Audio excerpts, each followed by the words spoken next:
This is in no particular order. Um, Lawrence, you asked about communities' roles in this. I think there are some things that communities can do, but I think there is in the case of health, there is a role for professionals who are trained in medicine and whose services are made available to communities. Among the 40 different communities I studied in fast-growing Gujarat province of India, there was only one community which had hardly anybody falling into poverty on account of healthcare shocks. And that was a community which was served by a very effective NGO headed by a husband and wife, doctor, both of them. They both decided to quit their lucrative practices in the city and come and set up this NGO. They weren't doing things for free. They were charging people a fair and affordable amount, but what they charged, people were happy to pay and they could afford to pay.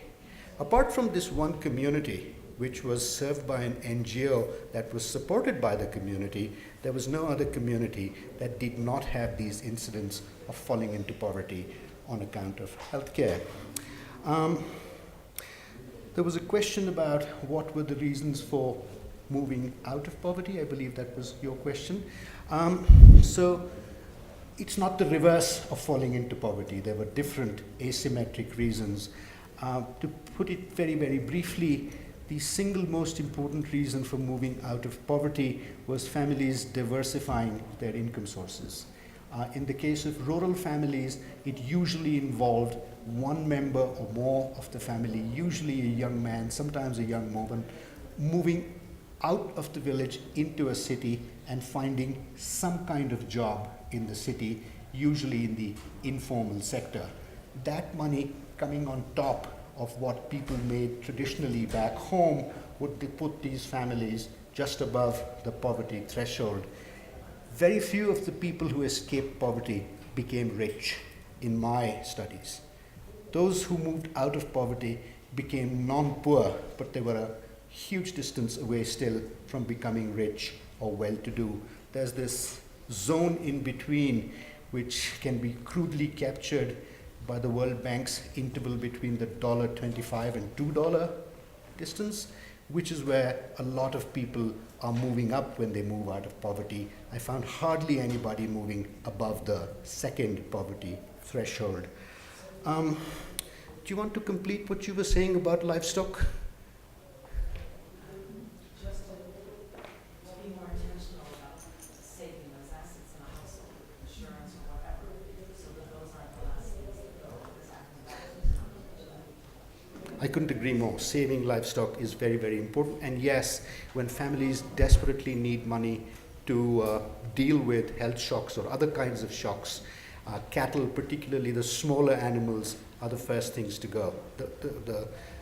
The goat is the checking deposit that's cashed in very quickly.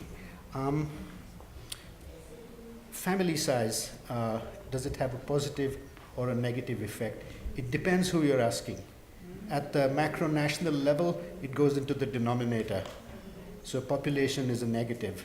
But as far as individual households are concerned, among the families, hundreds, thousands, no matter, still a small fraction of humanity that I or my collaborators spoke with, things went both ways.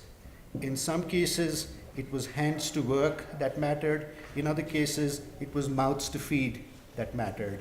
It's not clear that at the individual household level, family size works uniquely one way or the other. Stop there, have I missed? Yeah. So let me pose a different question and see for the panel, because I think there's something underlying a lot of the points that were made that we're not quite picking up, or we are picking up, I guess, maybe partially, but I think you can expand on. So we've talked about the importance of prevention, but the fact that prevention, we can't always do it. Okay? So then we need somehow a capacity to adapt or respond. One of my concerns is that in many of the countries we're working in now, there's the most dynamic change we've ever seen in history. Okay? Incredible change in terms of population, and which will have big health and nutrition consequences. In terms of affluence, in terms of urbanization, massive changes that have big implications on health and nutrition, And because they're so dynamic, they have a lot of implications on resilience. For example, in health insurance, countries that have pretty good health insurance, Vietnam, they're only spending, 3-4% of GDP on healthcare. What happens when they start to get into NCDs and obesity and things like that? How are we going to deal with it then? So, this dynamic change and some insight. I don't know that there's all answers to this, but this seems to me that these are quite pressing questions given the dynamism and the rapid pace of change that's going on. And that's underlying a lot of the questions, whether it's intergenerational, whether it's, things are just happening faster than we understand how to cope with them, I guess. Harold, do you want to start?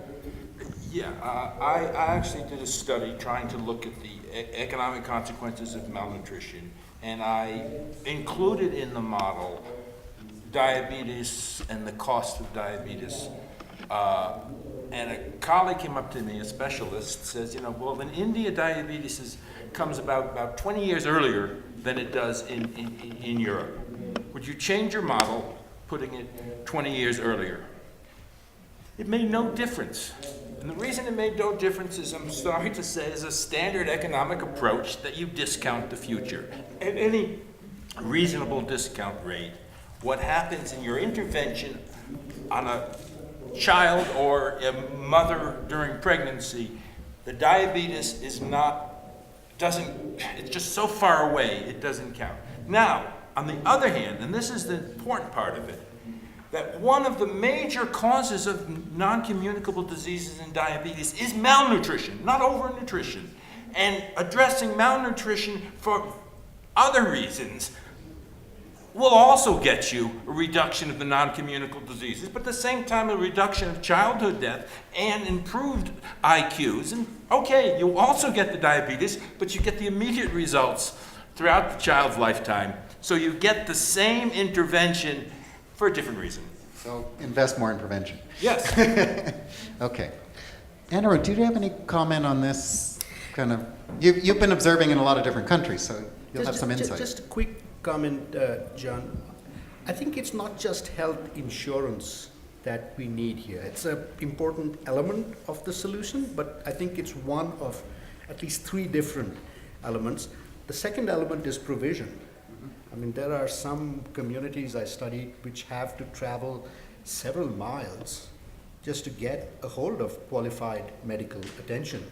And the travel costs and the hassle involved in getting the patient to the travel are huge. So there was this one guy I met, his job was to clean people's wells. So every few years, like you service an air conditioner, you need to service a well. So this guy fell while servicing the well, broke both his legs. The local healer couldn't do a thing with it. He said, take him to the district hospital. The district hospital was 80 kilometers away. You can't walk there or go on the back of a mule. So they had to organize a jeep to take him. They also knew when they got there, they'd need huge amounts of cash. To organize the jeep and the cash took 2 days. In those 2 days, gangrene developed. When he went to the hospital, the doctor happily took his money, knowing that he's not going to be able to save either leg. So they worked first on fixing the legs, knowing they couldn't fix them.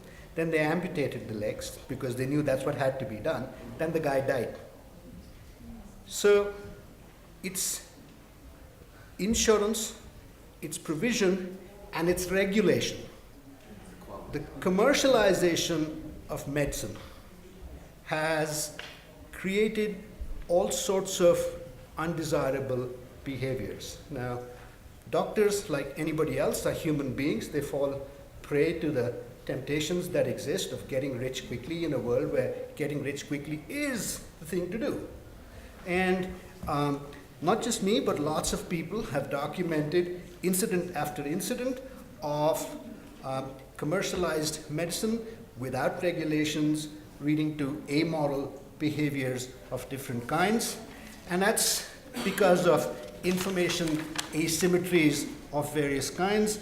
And I'll just end with a quote from President Obama, who in his book says, I quote, "Healthcare is not like other products or services. When your child gets sick, you don't go shopping for the best bargain." So because of your helplessness, because of your lack of information, you often get mulcted by amoral medical providers. Regulation has to go together with the other two elements. Mercy, I'll speak to you separately about intergenerational effects of shocks. I haven't forgotten that, but it's a longer conversation. Okay, now we have, I'm not going to try and sum up because there's a session after coffee where you're going to hear a summary from all the things. So you'll get my summary then.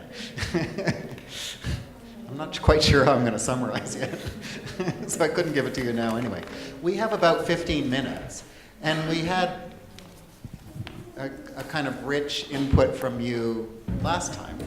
So I'm hoping for the same this time. And now you've heard lots of things. What I would really like to hear, but I'm not restricting you to that, is can you give us some kind of examples or things where health, as we've described it, is very important in resilience, and where kind of new approaches or new models or new things to think about that we can share that you know about. Okay. Now, Mike, you're dying to say something, or? Yeah, not specifically, but I can swing it that way. What really I thought I'd like to respond to was Delia's very harsh statement of the reality. And it's a consequence of globalization, and global systems scientists tell us that energy, food, and finances are very closely linked, and a collapse in one is likely to precipitate a collapse in the others. So we'll have multiple shocks. And then we've got diseases, global pandemics, I think is a bit of a wild card, which could very well come in as a fourth shock. So then the question is, what do we do about that? Resilient science tells us that it's really time to think much more about development at the local level, implementation of policies that encourage local innovation, the development of local markets, local food security systems, and that kind of thing. Diversity, very much so. I think going specifically to your health thing, and this community that I work with in Oregon, they've increased the capacity of the physical health system, the hospital, but also the mental health system. And they're providing, as community services, all kinds of coordinated health services as part of the process of enabling that community to recover.